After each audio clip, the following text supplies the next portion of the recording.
What's up guys, Joey here for YugaTech, and as you probably know by now, Nintendo dropped the announcement the Switch Lite is official and we're really excited over here.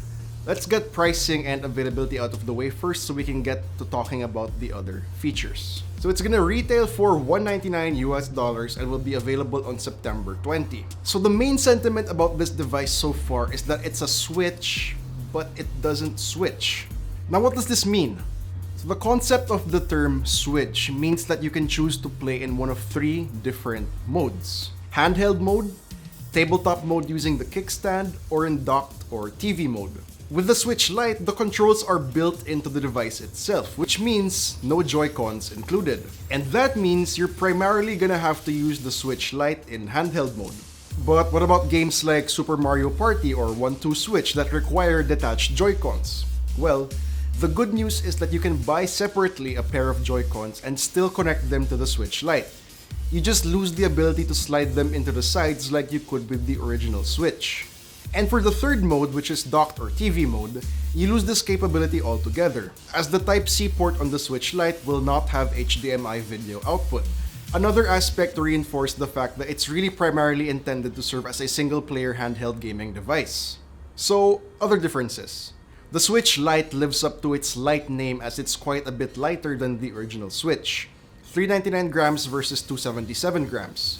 The screen is also smaller at 5.5 inches compared to the original 6.2 inches, while resolution stays the same at 720p. The Switch Lite also does not get HD rumble for vibration effects, nor an IR camera for movement-based games. Battery life is also supposedly longer according to Nintendo, which I think is because of the smaller screen size. For things that have stayed the same, you still charge via a Type-C port, you still get 32GB of internal storage with microSD card expandability, and you still get the same custom NVIDIA Tegra GPU, which means technically that all Switch games will run.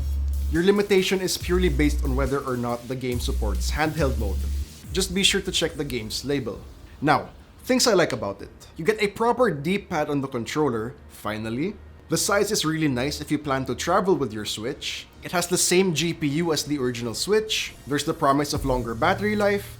It'll come with 3 really nice colors, and of course, it's got a more accessible price. What I don't like about it, HDMI output would have been nice even though it doesn't reflect Nintendo's intent for the product. HD rumble would have been nice for a more immersive gameplay. And this one's a little bit petty, but it doesn't exactly reflect the Switch name.